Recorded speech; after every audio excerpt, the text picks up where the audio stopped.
विधान परिषद निवडणुकीचा महायुतीतील तिढा आज सुटण्याची शक्यता। मुख्यमंत्री फडणवीसांच्या वर्षा निवासस्थानी आज बैठक। पुणे, नाशिक आणि संभाजीनगरच्या जागेवरून महायुतीत रस्सीखेच। ठाणे विधान परिषदेमध्ये शिंदे मोठा धक्कातंत्र वापरण्याच्या तयारीत। बहुजन विकास आघाडी शिवसेनेत विलीन करण्याचा शिंदेंचा प्रयत्न। रवींद्र फाटकांचा पत्ता कट होऊन बहुजन विकास आघाडीच्या क्षितिज ठाकूरांना उमेदवारी मिळण्याची शक्यता।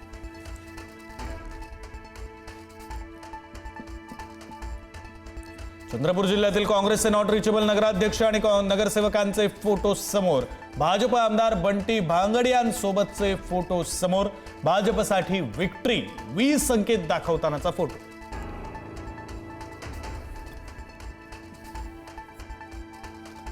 कांद्याच्या कोसळलेल्या दराच्या निषेधार्थ विरोधक आक्रमक। नाशिकच्या चांदवडमध्ये शेतकऱ्यांचा आक्रोश महामोर्चा।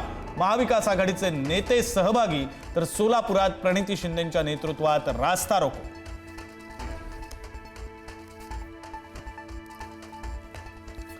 नाशिकमधील कांदा उत्पादक शेतकऱ्यांना केंद्र सरकारचा दिलासा। रब्बी कांदा खरेदीसाठी किमान हमी खरेदी दर जाहीर। आजपासून कांद्याला प्रति क्विंटल 1580 रुपये दर मिळणार।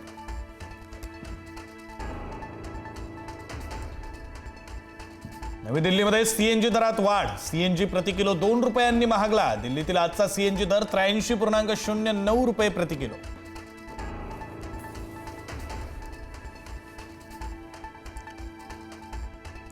राज्यामध्ये पुन्हा उष्णतेची लाट सक्रिय। उष्णतेची लाट मे अखेरपर्यंत राहण्याची शक्यता। विदर्भामध्ये 3 दिवस तीव्र उष्ण लाटेचा हवामान विभागाचा इशारा।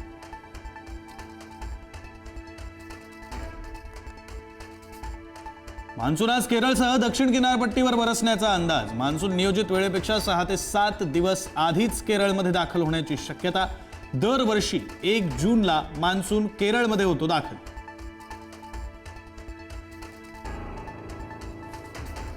हिंगोली जिल्ह्यामध्ये अवकाळी पावसाची धुवाधार हजेरी। औंढा नागनाथ परिसरामध्ये गारपीट। जिल्हा परिषद शाळेवरील पत्रे उडाले। शाळेतील संपूर्ण साहित्य भिजून मोठं नुकसान।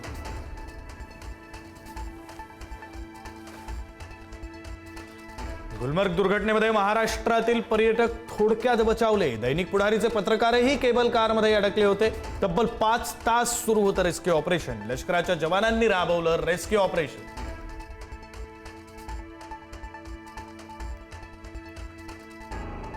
अमेरिका इराण दरम्यान सुरू असलेले युद्ध संपवण्यासाठी शांतता करार आज होण्याची दाट शक्यता आहे। इराणसाठी सागरी मार्ग आणि सामुद्रधुनी खुली करण्याबाबत एक ठोस प्रस्ताव तयार।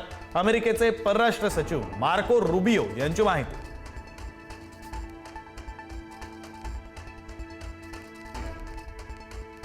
अभिनेता रणवीर सिंहच्या अडचणीत वाढ। सिनेसृष्टीतील संस्थेकडून रणवीर सिंह बॅन। आता फिल्म्स मिळवणं होणार अवघड।